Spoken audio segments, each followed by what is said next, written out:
여호수아 7장 1절에서 5절 말씀. 이스라엘 자손들이 온전히 바친 물건으로 말미암아 범죄하였으니 이는 유다 지파 세라의 증손 삽디의 손자 갈미의 아들 아간이 온전히 바친 물건을 가졌음이라. 여호와께서 이스라엘 자손들에게 진노하시니라. 여호수아가 여리고에서 사람을 베델 동쪽 베다웬 곁에 있는 아이로 보내며 그들에게 말하여 이르되 올라가서 그 땅을 정탐하라 하매 그 사람들이 올라가서 아이를 정탐하고 여호수아에게로 돌아와 그에게 이르되 백성을 다 올라가게 하지 말고 2-3천 명만 올라가서 아이를 치게 하소서. 그들은 소수이니 모든 백성을 그리로 보내어 수고롭게 하지 마소서 하므로 백성 중 3천 명쯤 그리로 올라갔다가 아이 사람 앞에서 도망하니 아이 사람이 그들을 36명쯤 쳐 죽이고 성문 앞에서부터 스바림까지 쫓아가 내려가는 비탈에서 쳤으므로 백성의 마음이 녹아 물같이 된지라. 아멘. 하나님께서 오늘도 하나님의 긍휼과 은혜로 충만하게 여러분의 가정을 복주시기를 간절히 바랍니다. 오늘은 여호수아 7장 1절에서 5절까지 말씀으로 은혜를 같이 나누겠습니다. 오늘 말씀은 아간의 범죄에 대한 내용이에요. 지금까지 이스라엘 백성들이 요단강을 지나 여리고성을 함락하기까지는 하나님의 전적인 은혜였습니다. 이건 자기 실력이라고 볼 수 없는 것입니다. 하나님의 은혜로 요단강을 건너고 하나님의 은혜로 여리고성을 함락시킨 것입니다. 오늘 이스라엘 백성들이 하나님의 은혜와 능력으로 이루어졌는데 이제 그 안에 죄가 있음으로 말미암아 아이성이라고 하는 아주 작은 성에서의 전투에서 대패를 하는 장면이 성경에 나옵니다. 1절 말씀을 보십시오. 이스라엘 자손들이 온전히 바친 물건으로 말미암아 범죄하였으니 이는 유다 지파 세라의 증손 삽디의 손자 갈미의 아들 아간이 온전히 바친 물건을 가졌음이라. 여호와께서 이스라엘 자손들에게 진노하시니라. 이렇게 되어 있습니다. 지금 모든 사건의 발단이 어디에서 시작되고 있는지를 잘 보세요. 바로 죄에서부터 시작되고 있다는 것을 알게 되는 것입니다. 죄가 없을 때는 하나님과의 관계가 좋고 그 좋은 관계를 통하여 좋은 것을 공급받았습니다. 그런데 아간의 죄로 말미암아 이제 그 죄가 공동체 안에 들어오고 그리고 그 죄로 말미암아 그 공동체가 깨어지고 그리고 공동체가 많이 고통을 당하는 장면이 이제 성경에 나오는 것입니다. 오늘 본문에 보니까 이제 아간이라고 하는 사람이 죄를 짓는데 여리고성 전투에서 하나님이 뭐라고 하셨습니까?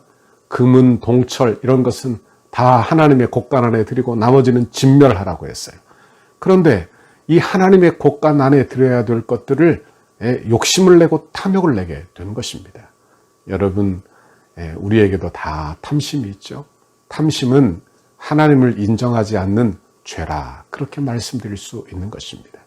여러분, 하나님이 역사하는 중에도 하나님의 역사가 지금 일어나고 있는 중에도 이렇게 죄가 같이 발생하고 있다는 것을 우리는 주의 깊게 봐야 한다 하는 말씀입니다.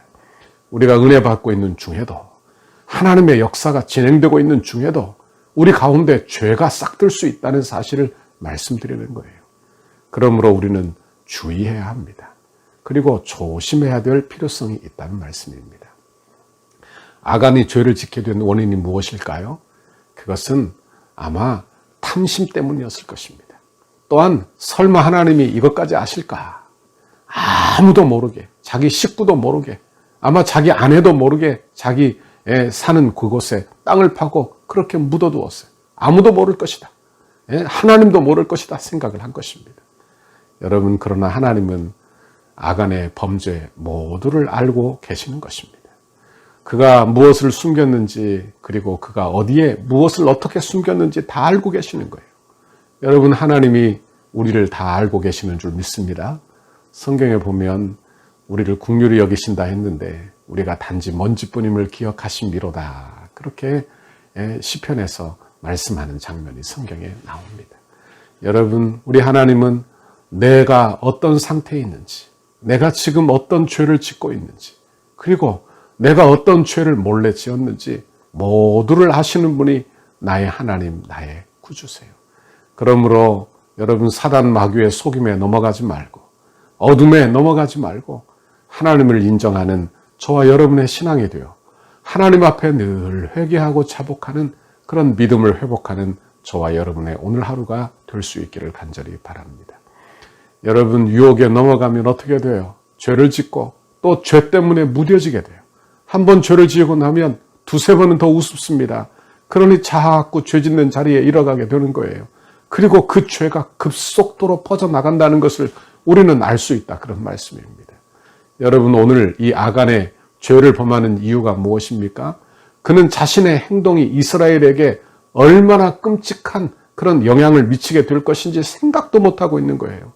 그 죄로 말미암아 이스라엘 백성들을 자기 동료 이웃이 36명이나 죽게 되는 그런 비참한 일이 벌어지게 되는 것입니다. 여기 성경의 끝에 보니까 마음이 물이 녹아내리듯이 녹아내렸다. 온 백성들이 절망하는 자리까지 가게 되었다. 그런 말씀입니다. 여러분 그 죄가 그렇게 가볍다 여기지 않게 된다. 그런 말씀입니다.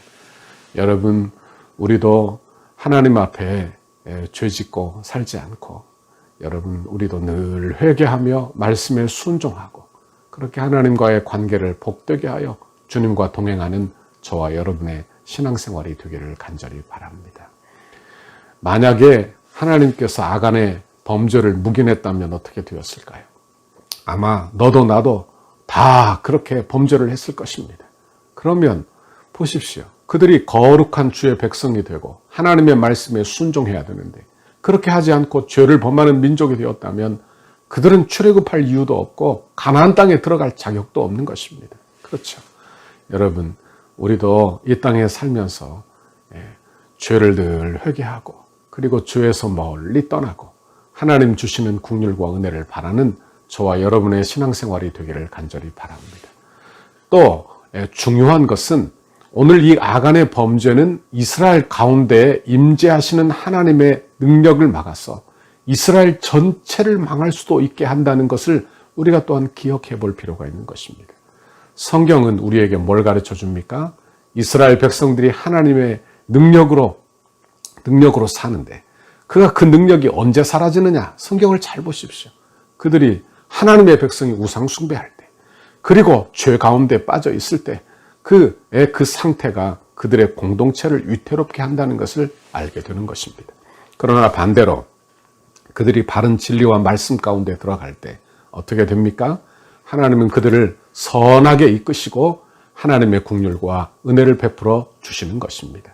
이제 2절 보십시오. 2절, 4절, 5절을 같이 읽어봅니다. 제가 읽어봅니다. 여호수아가 여리고에서 사람을 베델 동쪽 베다윈 곁에 있는 아이로 보내며 그들에게 말하되 이르되 올라가서 그 땅을 정탐하라 하매 그 사람들이 올라가서 아이를 정탐하고 4절 백성 중 3,000명쯤 그리로 올라갔다가 아이 사람들 앞에서 도망하니 아이 사람이 그들을 36명쯤 쳐서 죽이고 성문 앞에서부터 스바림까지 쫓아가 내려가는 비탈에서 쳤으므로 백성의 마음이 녹아 물같이 된지라. 이렇게 기록하고 있는 것입니다. 여기 보니까 3,000명만 올라가도 된다. 그 성은 아주 작은 성이니 3,000명만 올라가면 된다. 그런데 결국 어떻게 되었습니까? 36명이 죽게 된 거예요. 그리고 그들이 쫓겨내려와 그리고 그 마음이 물처럼 되었다. 녹아내린 거예요. 아주 절망을 하게 된 것입니다. 여러분 그들이 패하게 된 원인은 첫째는 죄가 원인입니다. 그렇죠? 두 번째는 뭡니까? 하나님께 묻질 않아요. 여호수아가 이 작은 성쯤이야 괜찮다. 내 뜻대로 우리의 전략대로 할 수 있다. 그렇게 생각을 한 것입니다.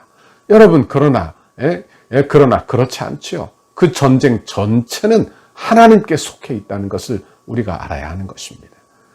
우리는 우리의 인생 가운데에서도 이것을 조심해야 합니다. 여러분 이런 문제쯤이야 기도 안 해도 되겠지. 내가 기도 안 하고 이 정도야 나 혼자 해결할 수 있어. 그게 아닙니다. 여러분 우리 하나님은 저와 여러분에게 하나하나 하나님 앞에 물어가며 하나님의 뜻대로 모든 일을 결정하며 주님과 동행하기를 바라시는 분이 나의 하나님이신 줄 믿습니다. 우리 이 전쟁을 시작하기 전에 하나님의 전쟁 사령관이 여호수아를 찾아오는 장면이 나왔었죠. 그가 누굽니까? 바로 하나님의 군대 장관이었다. 그가 바로 예수 그리스도를 예표하는 인물입니다. 그런데 지금 그 군대 장관에게 묻지 아니하고 자기 스스로 결정한 것, 자기가 군대 장관 되었다. 그런 말씀입니다. 여러분, 그러므로 우리도 인생을 사는 중에 하나님께 모든 일을 물어가며 하나님의 뜻대로 결정하기를 소원하는 저와 여러분의 신앙생활이 되기를 바랍니다. 아이성쯤이야. 우리가 여리고 성도 무너뜨렸는데 아이성쯤이야. 아무것도 아니지. 그 결과 대패를 하게 되었더라 하는 말씀입니다. 여러분, 우리는 이 사실을 명심하고 하나님 앞에 하나하나 적은 것도 하나님의 뜻대로 되기를 원해서 그렇게 적은 것도 하나님 앞에 물어가며 신앙생활을 감당하는 우리 모두가 되어야 할 것입니다. 하나님께서 여러분 가정을 이렇게 복되게 하시고 하나님의 은혜로 오늘도 회복하고 그리고 오늘 하루도 이스라엘 백성들과 같이 여러분 교만한 마음으로 자기 뜻대로 행할 것이 아니라 회개하는 마음으로 순종하는 마음으로 겸손한 마음으로 오늘 하루도 믿음으로 살기를 바랍니다. 그리고 하나님만 의지하기를 바랍니다. 여러분의 인생에 어떤 문제가 있든지 하나님만 꼭 의지하고 믿음으로 승리하는 오늘 하루 복된 수요일이 되시기를 주님의 이름으로 축원합니다. 같이 기도하겠습니다. 하나님 아버지 고맙고 감사합니다. 우리 덕소교회 성도들을 주님께서 사랑하시고 이제 여호수아의 말씀을 통하여 은혜 받게 하시니 감사합니다. 하나님, 그들이 여리고성 큰 난공불락의 성을 무너뜨렸지만 아주 작은 성 아이성에서는 대패를 하였습니다. 그 원인이 작은 죄 때문이요, 또 하나의 원인이 하나님께 묻지 않은 교만함 때문입니다. 우리도 그런 잘못을 범하지 않도록 내 죄를 늘 회개하는 마음으로 살게 하시고 하나님 하나하나 주님께 다 물어가며 우리 주님이 내 인생의 주인 되시도록 그렇게 늘 고백하며 사는 오늘 하루가 되도록 주여 복 내려 주옵소서. 감사합니다. 예수님 이름으로 기도하옵나이다. 아멘. 우리 교회를 향한 주님의 뜻을 이루소서. 100대 기도문 13페이지 수요일 하나 되는 성전 건축을 위하여 함께 기도하시겠습니다. 설계를 통하여 표현된 상징성, 기능성, 경고성, 미래성이 은혜롭게 건축되어 덕소교회 건축이 시대를 대표하는 건축이 되게 하옵소서. 하나님께서 지혜를 주시고 재능을 주셔서 설계사의 도면 그대로 정확하고 세밀하게 시공되게 하옵소서. 시공사와 건축위원회 사이에 원활한 소통이 이루어지게 하시고 교회 건축의 모범이 되는 건축 과정이 되게 하옵소서. 시공사를 통하여 진행되는 건축의 단계마다 그 분야에서 가장 신실하며 탁월한 전문가들을 붙여주시고 성령으로 하나 되어 최상의 팀워크를 이루게 하옵소서. 처음부터 끝까지 모든 과정에 하나님의 인도하심을 받는 시공사가 되게 하시고 한치의 어긋남과 흐트러짐이 없이 완벽하고 튼실한 건축 과정이 되게 하옵소서. 부살렐과 오홀리압처럼 정직하고 신실한 마음으로 공교한 기술과 예술성, 안전성으로 섬기는 건축 시공사가 되게 하옵소서. 세밀한 시공을 통하여 성전 건축이 덕소와 남양주를 대표하는 명품 건축이 되게 하시고 한국 건축의 새로운 모델이 되게 하옵소서. 공사하는 기간에 시공사가 하나님의 도우심을 간구하며 성실과 정직으로 공사를 맡게 하시고 특별히 하도급 업체나 인부에 이르기까지 좋은 사람들로 채워지는 은혜를 경험하게 하옵소서. 공사 기간에 시공사의 재정이 원활하게 하셔서 금전적인 어려움이 없게 하옵소서.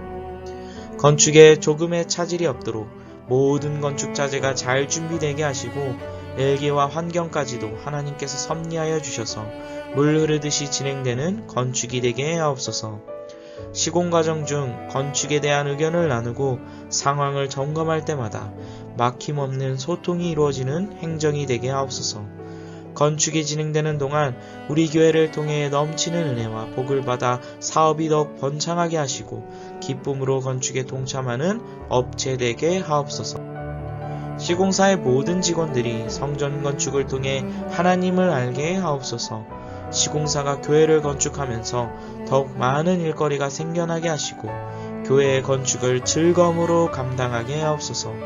토목, 구조, 기계, 전기, 냉난방, 조경, 음향, 영상, 조명 등 모든 분야가 잘 시공되어 정교함과 탁월함을 갖춘 건물로 마무리가 되게 하옵소서. 우리 주 예수 그리스도의 이름으로 기도합니다. 아멘.